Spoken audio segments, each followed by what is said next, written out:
Welcome, everyone. It's an honor to be here with you to present this seminar, Ministering to Families Living with Domestic Violence. This is a concern that affects so many of our parish families. I'd like to thank Carla Fuentes and the Archdiocese for the opportunity to offer this seminar to you. We're concerned and we want to offer more assistance to family, friends, and coworkers who may be suffering domestic abuse. You know, there's a young mother in Bowie who was suffering abuse at home, and she asked her pastor for help. You see, her husband was asking her to commit suicide. There was another young woman in Silver Spring, a young mother. Every day when her husband left for work, her husband tied the windows and doors shut as he left, keeping her a prisoner in her own home. And she called her pastor and asked for help. There was a middle-aged father in Adelphi whose wife intentionally poured boiling water on him, and he called his parish asking for help. A young mother in Southern Maryland was suffering abuse. She called her pastor, her parish, saying, "How can I escape? I don't know who can help me." So the purpose of this webinar today is to get you ready so that if those 4 families called your parish asking for help, you would be able to identify, understand a little bit more about domestic abuse. You would know the United States Catholic Conference of Bishops recommendations, how parishes are invited to respond. And you would know what a difference you could make right now, this week. You could take steps that would help families that are suffering abuse in your parish and in the surrounding area. This seminar that I'm bringing to you today was developed under the guidance of a priest domestic violence advocacy advisory committee that included our own Monsignor John Ensler, Monsignor Malone and Antonicelli, Father Joe Callis, Father John Dillon, Father Rob Morrow, and Father Kevin Thompson. So we thank them for their guidance and leadership in this as well. On the screen here in front of you, I would like you to take note of my email at the bottom, my phone number, and also at the very bottom, there's a phone number for the National Domestic Violence Hotline. This is a very important hotline number, and I hope that as you see it a couple of times in the slides today, that you'll write it down and make sure you put it on your cell phone. Because sometimes we're far from our office or far from a resource list, which we're also going to give you, resource lists by county. But if you have this National Domestic Violence Hotline number in your cell phone, you can always take one step to help someone connect with one of the domestic violence counseling agencies locally that offer safety planning and counseling for families that are suffering abuse. As we begin this workshop, I'm going to give you a little bit of information about myself. I am the program manager for the Catholic Charities Parish Partners Program at Catholic Charities. That's an emergency response team that goes out to the parishes when you call us to try to help a family in need, or when pastors make referrals to us asking us to help families in need. Through this work, we work with families suffering domestic abuse, and we do training for pastors for parishes, so we could come to your parish and offer training. And I've also been asked to do training, part of 2 conferences offered by the United States Catholic Conference of Bishops. And so I'm very honored to work with you in your parish if you would like training at your site. The reality of domestic abuse in the United States is actually very startling. We might not realize, but 1 out of 4 women, 1 out of 7 men have experienced severe physical violence at home. This means being kicked, beaten, choked, burned intentionally, or having a weapon used against you at home, in the hands of your husband, or in some cases, in the hands of your wife, because both men and women have been abused and are abused at home. Now, if you think about this statistic, 1 out of 4 women, and if you think that perhaps if if you're very fortunate, you have, say, 1,000 families over the course of a weekend coming to Mass or listening to Mass. Now, during COVID-19, we're listening or watching online. But 1 out of 4 of the mothers, 1 out of 4 daughters, 1 out of 4 cousins, 1 out of 4 of all the women, the grandmothers, have suffered severe physical violence at home. 1 out of 7 of the men, 1 out of 7 fathers, grandfathers, brothers, cousins have suffered severe physical violence. Now, in many cases, those women and men suffering found a way to leave that unsafe situation, and so they're in a better situation. But a number of those women and men are still living in tremendously serious and dangerous abuse. And so we want to do what we can to help. Now, another important statistic is that if you combine physical violence at home and stalking and sexual violence, which often occurs with physical violence, there may be 1 out of 4, 1 out of 3, 1 out of 2 women in your parish who've experienced this serious abuse. And note again at the bottom of this slide, I've also included that National Domestic Violence Hotline again, giving you another chance to write that down and put it into your cell phone. At the time that we're presenting this webinar, we were under COVID-19 quarantine and stay-at-home restrictions in Maryland. And during this period, there is greater suffering for families suffering abuse because there's increased isolation. There's less contact with friends, less departure from the home. We can't even go to Mass at our parishes. And there's forced proximity with family members who are abusive. And we know that nationally, when there are national crises, when there is high unemployment, domestic violence has always gone up. And in fact, we're hearing now that in Montgomery County at this time, there's an increase in 50% of people calling in, asking for help dealing with abuse at home. We're also seeing abuse kind of related to COVID-19. Individuals in families being denied access to food, clothing, medical care, or sharing misinformation to threaten or scare family members. Women being beaten when they come home from work or being prevented from going to work, and women and men who are seeking help in the court, getting custody or protection orders, are sometimes finding it more difficult to get help. And so right now, this is a time of great suffering for families. I'd like to share with you a true story to help us understand and build our compassion for families that are suffering abuse. So I'm going to share with you the story of Lisa. Now, Lisa is not her real name, but she actually represents 2 stories, very similar, which I will share with you today. One that was confirmed for us in a parish council meeting in a parish in Montgomery County, and another one confirmed for us in a gathering of leaders in a DC parish, this same situation. So let me share with you this true story of what happened to Lisa. On the screen, you can see rectangles with words like friends, family, savings, food. These are parts of a normal life, right? If we're fortunate, we have savings, we have some food, we have access to medical care. But let's see what happens in these areas as Lisa's life story progresses. So Lisa and her husband are both professionals. Lisa is a teacher. They married, and Lisa thought that they would have a happy, long life together in their married life.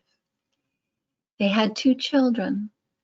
But what happened is that if Lisa wanted to say hello to one of her friends, if she wanted to have lunch with a friend or go out with a friend or talk on the phone with her friend, her husband became very jealous.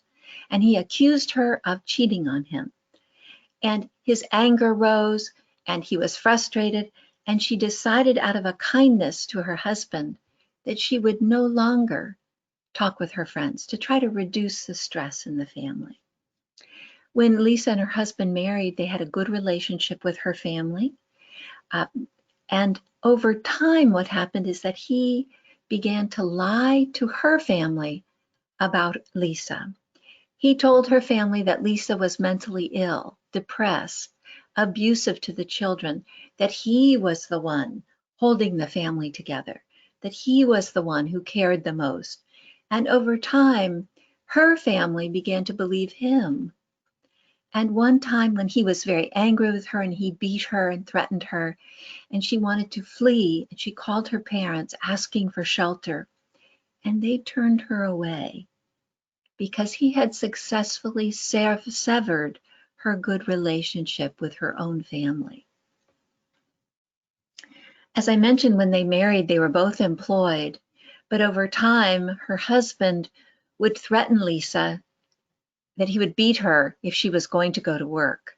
She missed work. When she was at work, he would call her and harass her and text her, and he would call and say mean things to her boss. And over time, she missed so much employment and she lost a job. She got another job. She lost that job because of the same threats, the same beatings. And so she no longer was a good candidate for jobs because she had quit, and she had this bad record. She no longer was employed. They decided to renovate their their home. I'm going to turn off all my cell phones here, sorry. They decided to renovate their home, and he decided to take her savings out of the bank to do that. And he also emptied their joint bank account. So she had no more access to money, and she was not moving, she was not working. He required, that she not have an allowance. He didn't give her any money for food. She had to beg for money for food.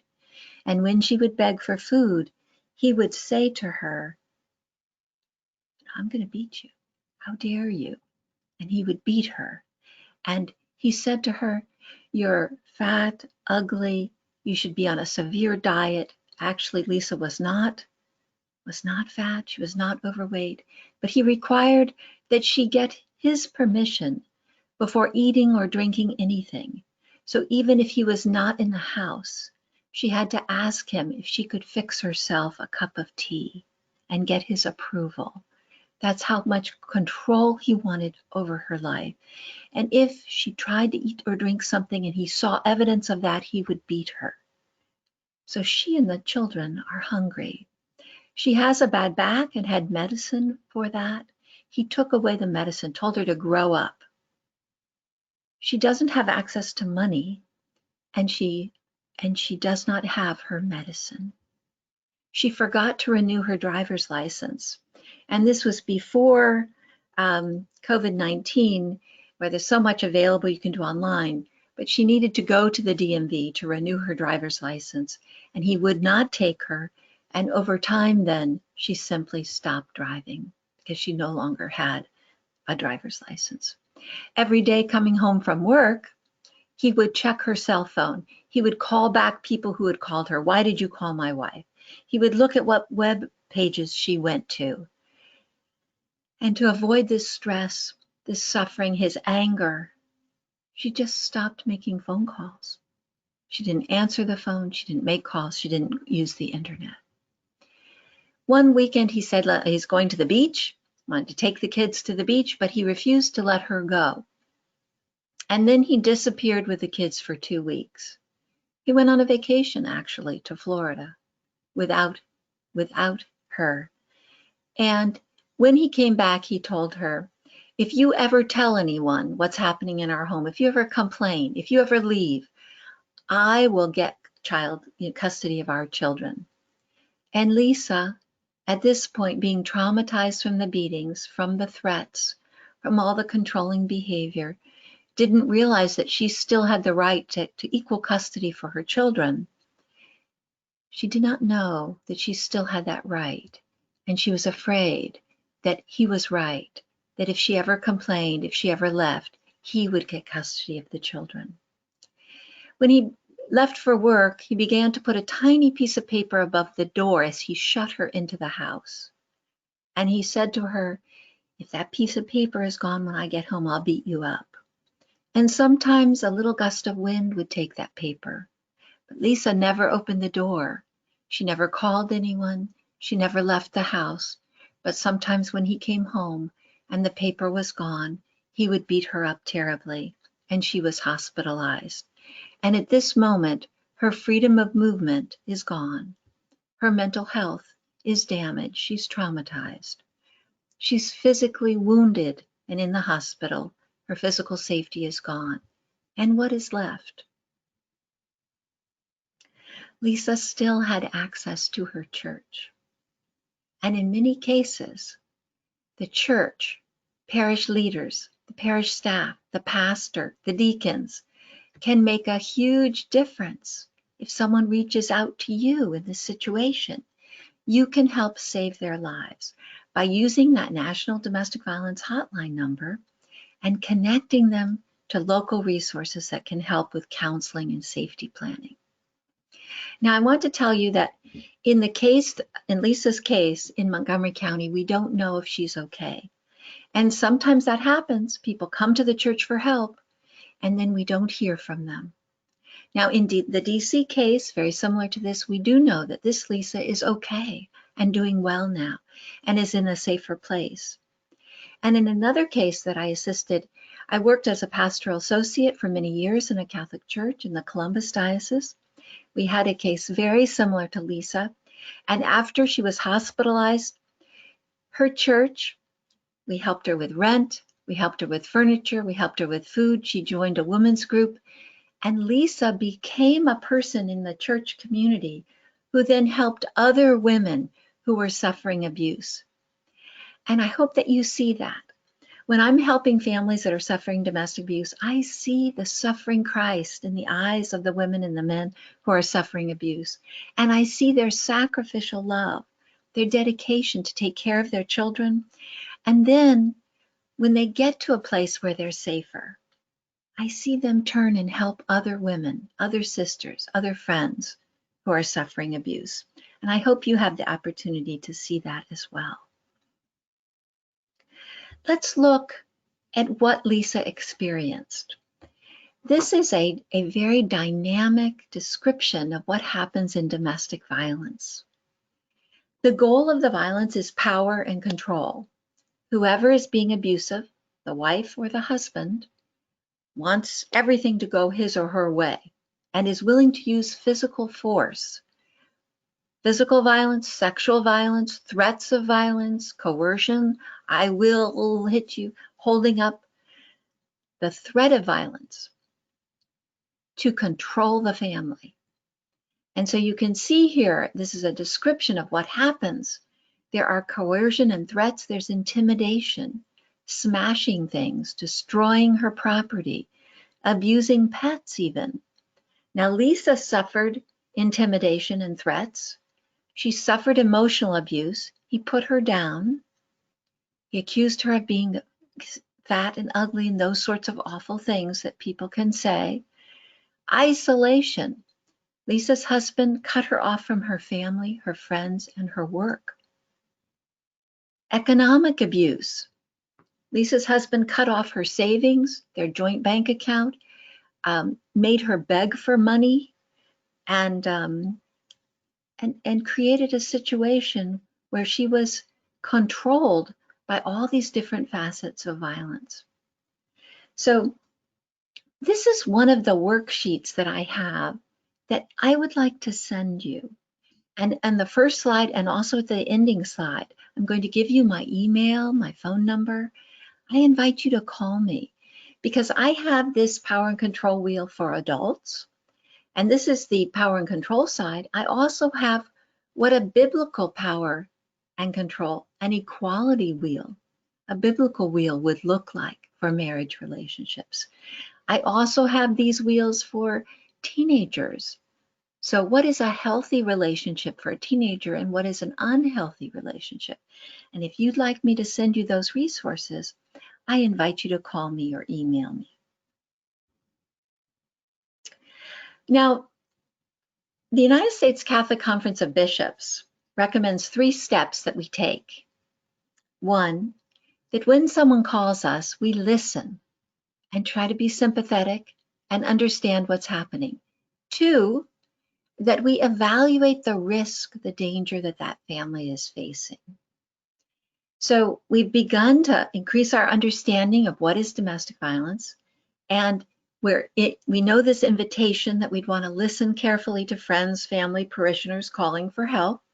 But let's look at step number 2, assessing the level of danger. And this lethality screen is very helpful for us. This was developed by the Johns Hopkins Hospital researchers who talked with family members where a murder occurred in the family. And they tried to figure out, how could we predict if a murder is likely to occur in a family so we could stop it, so we could save that life. And Johns Hopkins worked with the Maryland Network Against Domestic Violence, and they created this set of 11 questions that are used now by police, by doctors, by pastors, to determine if a family is likely to be killed. So let's look at this together. The first 5 questions have to do with, is he threatening to kill the wife or child? Has he ever used a weapon to threaten you? Has he ever threatened to kill you or the children? Do you think he will kill you? Does he have a gun? Now, we have cases. We had a case in Upper Montgomery County. A pastor called, young woman had called him. Her husband is in law enforcement. He has a gun. He has threatened to kill her and the children. And she says to the pastor, Father, I'm afraid. My husband has a gun. He's threatening to kill me and the children. So now we know that in this lethality, in this danger assessment, that is the biggest indication that she might be killed. If he's threatening to kill her, that is the biggest indication that we need to help connect this family to that domestic violence hotline number or to one of the local domestic violence agencies in the slides that are to come. Because safety planning and knowledge of resources and knowledge of who could help could save a life. Now, I spoke with a pastor from Prince George's County who told me that years ago, when he was younger and a pastor, a young mother came to him and said, I'm afraid my husband's going to kill me. Please, can you help me? And he had prayed with her.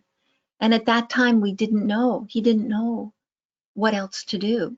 And this young mother came back and begged the parish staff, please, will you pray with us? Pray with me. I'm afraid my husband's going to kill me. And unfortunately, her husband killed the father, killed his wife in that situation. The pastor was so devastated. So I want you to know, if someone says, I think he's going to kill me, we've got to take action. We've got to encourage them to call that National Domestic Violence Hotline number. Now, the 5th question here is, has he ever tried to choke you? And I've worked with several people who've suffered being choked. I'm sorry, the slide went forward there. And being choked, the neck is so fragile that if your husband has threatened you before, tried to choke you before, the next time you might be killed. I worked with a teacher, a Catholic school teacher.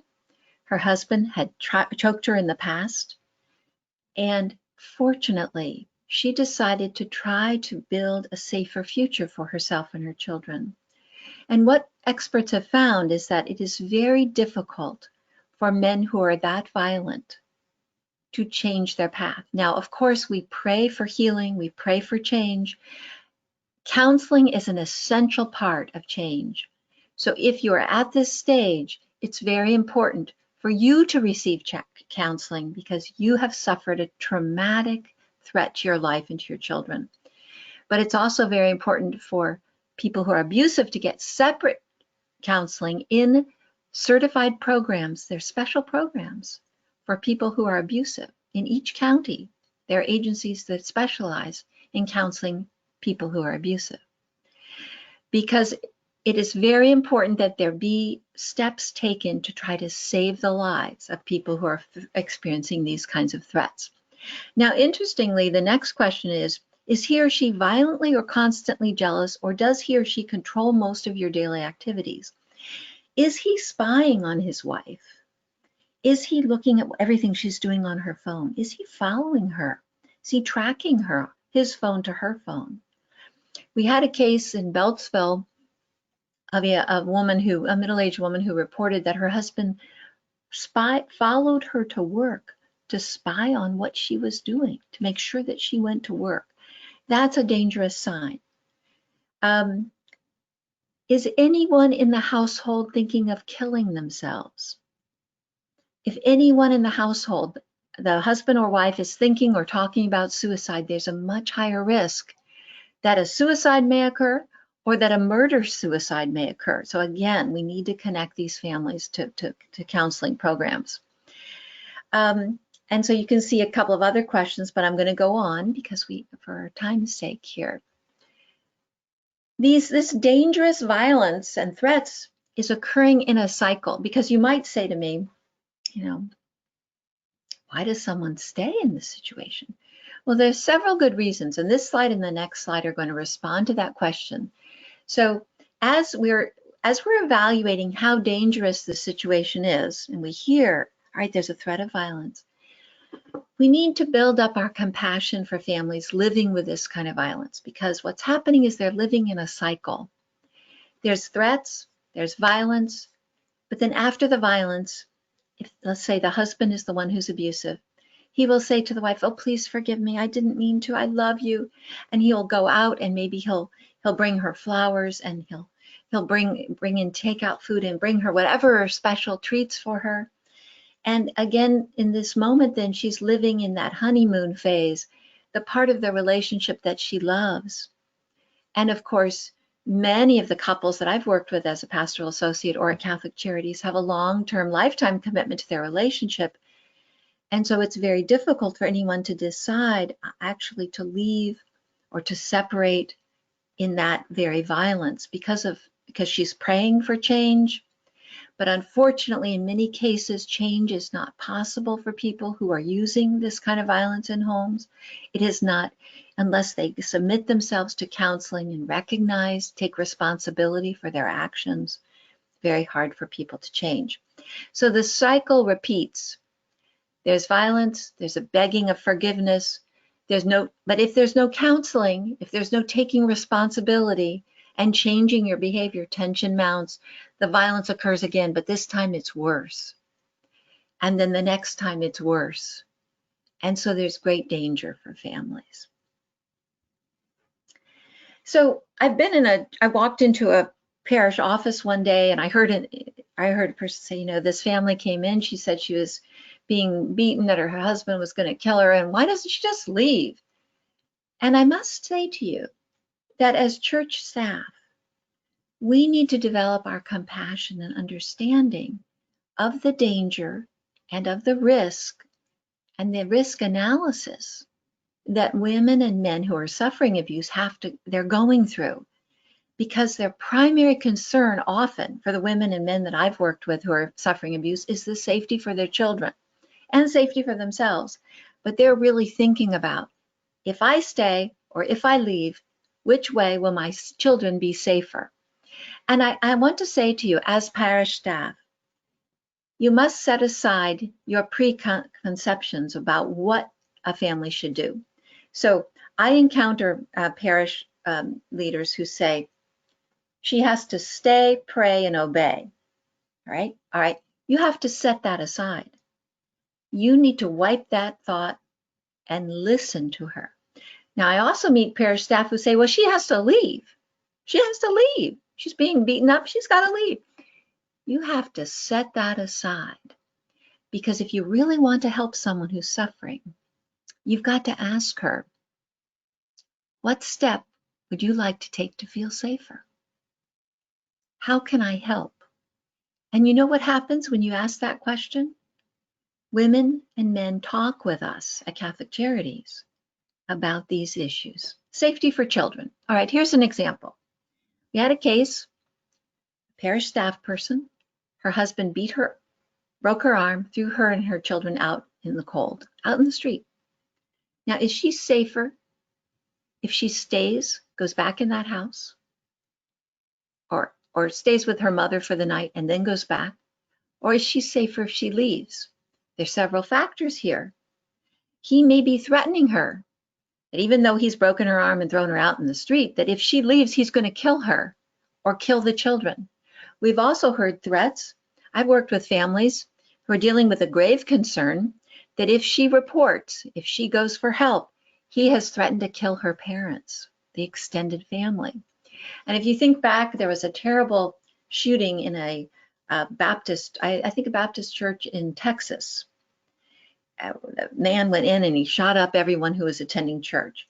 Well, actually, that man's wife had been separating from him because of violence, and that church was his mother-in-law's church. And he expected to find his wife and mother-in-law at church that day, and he went to kill the extended family. So these threats are very, very serious. So we need to set aside our judgment.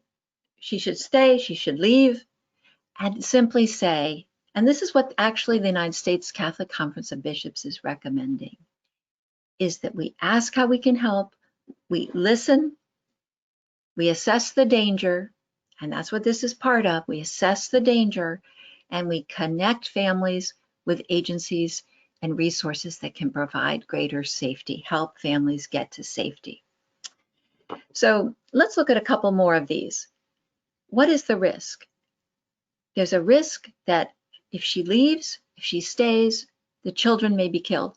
Also, many women know that if they go to court, if they leave, and there's a custody battle, the judge is going to award, most likely, I've seen this happen in court. I went to court with a young mother from Prince George's County.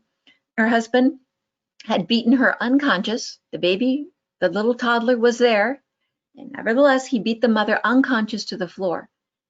Fortunately, many things happened, but she was rushed to the hospital.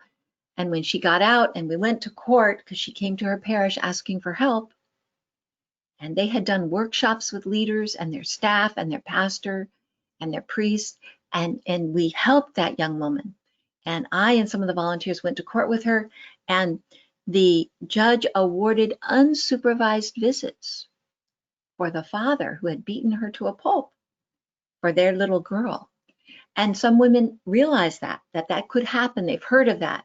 And so they won't separate because they don't want the children to have unsupervised visits with that abusive father. So essentially what you're going to see is that it's very complicated for families to actually leave. Leaving may be the best step to prevent a death. And I have met with families referred by parishes where I'm not sure if I'll see the mother alive again, because the danger is so severe. And so I encourage, I talk with families, what step would you like to take to feel safer? And they'll say to me, well, I've got to increase my income in order to support myself. Or they'll ask questions. How do I escape? And I want to say to you that specifics of how to escape are a block. Sometimes our parish families don't know that help is available. And this week, in your church bulletin, on your website, we have bulletin inserts, small paragraphs with the National Domestic Violence Hotline number that the United States Catholic Conference of Bishops recommend. We have 10 of those that you could run each week for 10 weeks or 1 or 2 a month throughout the year, alerting your families that are suffering abuse how to get help. So the specifics of how to escape, we have restroom flyers, we have prayers of the faithful, bulletin inserts, lessons for marriage prep. We have lots of materials, and we have a guide to domestic violence outreach for your parish. So you could make a big difference in solving that issue of how do I escape? They could look in their church bulletin and see a number to call. Now, the very issue at the bottom here is just as important as all the rest, which is that Catholic faith can be a great source of strength, inspiration, and it can also be a roadblock to safety if church teachings are not well understood. So let's look at that. And the United States Catholic Conference of Bishops have a wonderful document. It's called When I Call for Help. And I invite you to email me or call me, and I'll send it to you. Or you can also go to the United States Catholic Conference of Bishops website and type in When I Call for Help, because it's available online. It's a marvelous document. It talks about the equal dignity of men and women in relationships based on mutuality and love. And then they highlight here several church teachings that are sometimes confused in the minds of families that are suffering abuse. So you may have someone say, my husband is the head of our household and I have to obey him. But in Ephesians, where we have that scripture, it goes on to say, and husbands should love their wives as they love their own body, as Christ loves the church. So the obedience and mutual service and love and taking care of each other was in the context of a loving leadership, a family leadership that reflected the love and example of Jesus Christ. Women are not called to obey when their husbands are abusive and threatening to kill them and the children. They are called to love their family and follow these recommendations from the United States Catholic Conference of Bishops, which is to seek help and seek safety if your life is in danger. Now, the bishops also say that forgiveness, the church teaching about forgiveness is sometimes misunderstood. And always when every time I'm talking with a family that's suffering domestic abuse, the women or the men suffering have already forgiven. I mean, they forgive and they try to give another chance to their partner, but there comes a time when, forgiveness does not mean forgetting the abuse or pretending it didn't happen. Forgiveness is not permission to repeat the abuse. I worked as a pastoral associate, and one day I had a knock at the door. And a young father came in and he said, my wife left me. The church has to make her forgive me and come back home. Now, this father was regularly drinking and regularly beating his wife. His daughter was a nervous wreck. His little girl was a nervous wreck. He, at that moment, had taken no efforts to change his own understanding of forgiveness and to forgive her for whatever action made him upset enough, so that he started beating her. He needed to apply the concept of forgiveness to himself and not lift his hand. But he hadn't done that. He hadn't gone for counseling. He hadn't gone to any groups to try to reduce his alcohol use. He had taken no steps to change his behavior. He just insisted that the church had to make her forgive him and she had to come back home. Well, our pastor, said that is not going to happen. The church is not going to take steps. In fact, instead, as a young man, as a young father, he needs to take responsibility for his own actions, to seek counseling, to get help for his alcohol problem, to get help for his anger issues, and learn a new way of communicating with his wife. And if he doesn't take steps to do that, then she needs to be in a place where she and her daughter are safe. Another church teaching, and which I have talked with a woman who said this third point, that God had sent the abuse to her to punish her for her past sins. Now, this is just a misunderstanding about the Bible. God is calling us to loving relationships, and punishment for sinning is not taken care of by having an abusive spouse. That is not consistent with church teaching. And in fact, the bishops go on to say, very powerful statement, the last bullet there, no person is expected to stay in an abusive marriage. That's so powerful. My goodness. And here's what the bishops ask us to do. And these are directly from this document by the United States Catholic Conference of Bishops, When I Call for Help. Number 1, listen to and believe the victim's story. Number 2, help assess the danger to victims.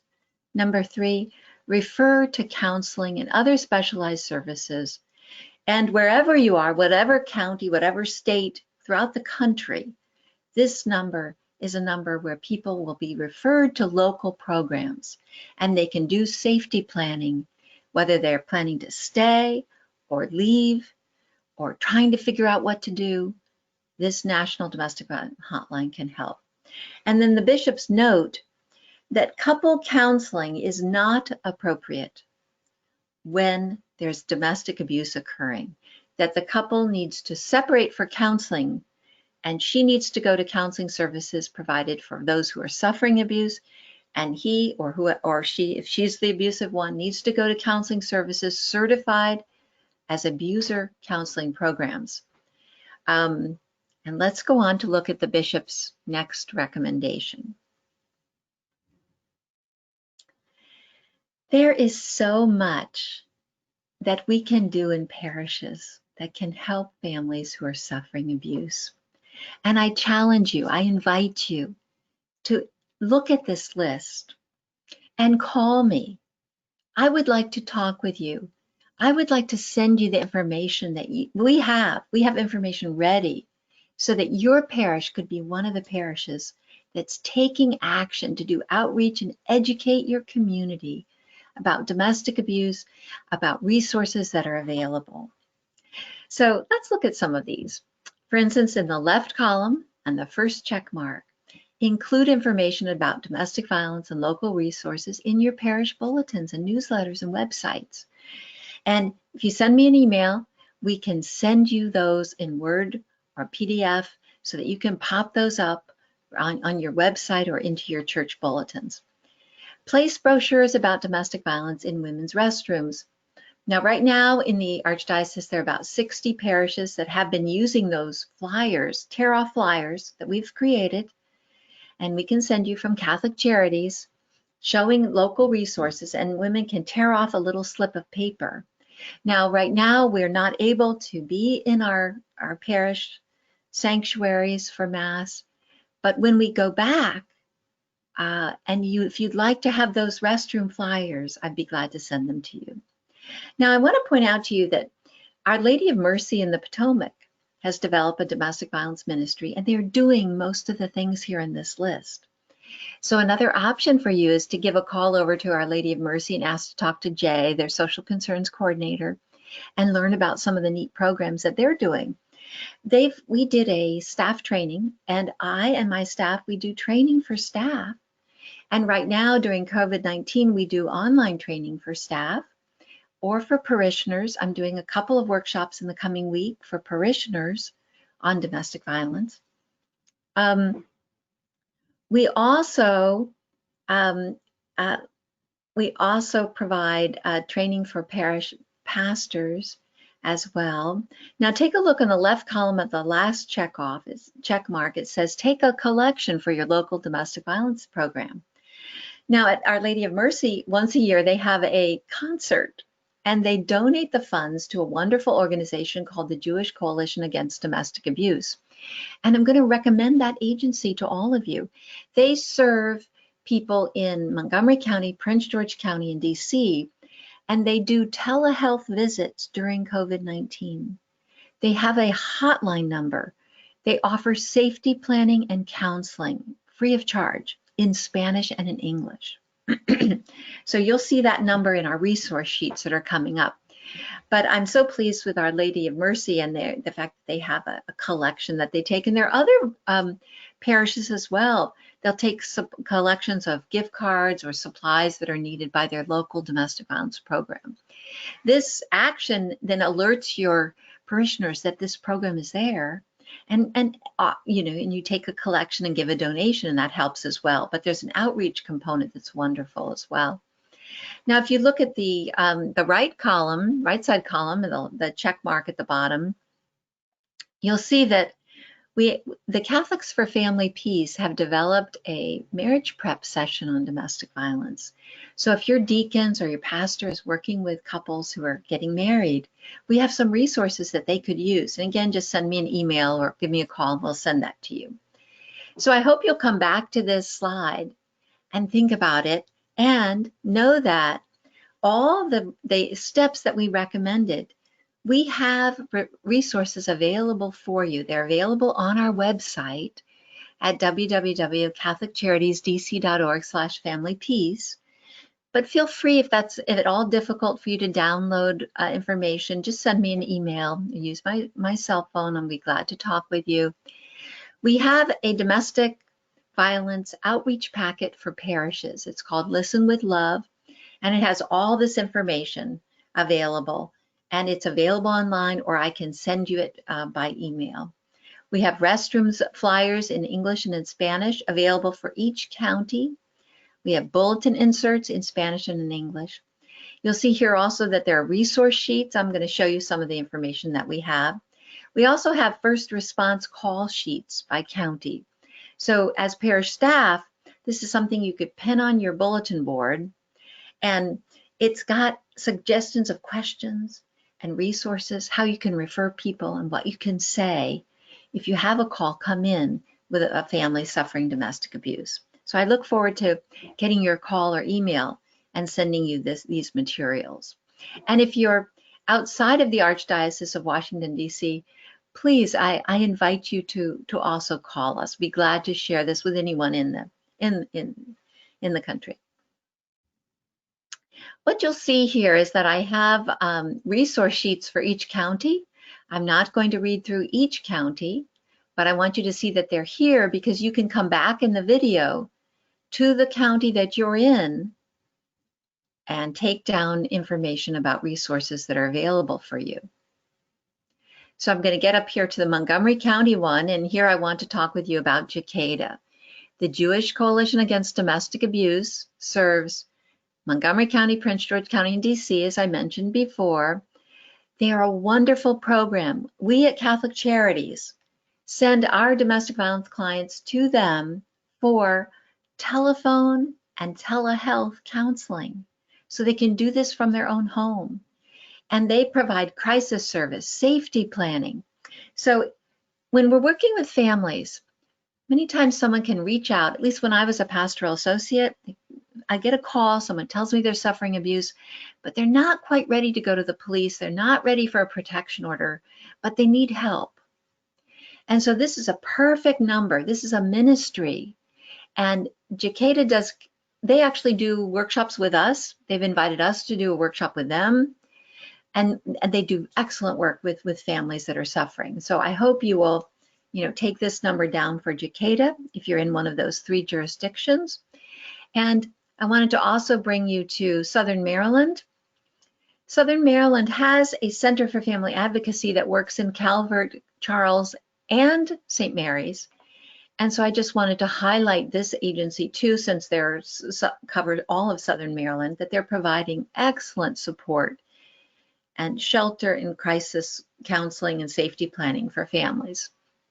So we have wonderful resources that are available. We have wonderful websites. You can go to our family website, our Family Peace website, but the bishops have a wonderful, this is the link for when I call for help, that wonderful statement that I read, parts of. Catholic for Family Peace is a group of Catholics that are dedicated to helping families suffering abuse. They have wonderful materials and so on. You can see here that you've got great resources that can help you. And just in conclusion, I wanted to say that I thank you for staying and listening to this webinar. Thank you for your compassion, for your interest, your concern for families. There's so much that we can do in the parish setting that can save lives, that can offer help and assistance, kindness and compassion, that we can follow the United States Catholic Conference of Bishops' recommendations. We can listen with love. We can help assess the danger, and we can refer families to get help for safety planning and counseling. And I thank you again, and I also thank Carla Fuentes and the Archdiocese for the opportunity to do this webinar. And I hope that you will see many blessings in your efforts to assist families. Thank you so much.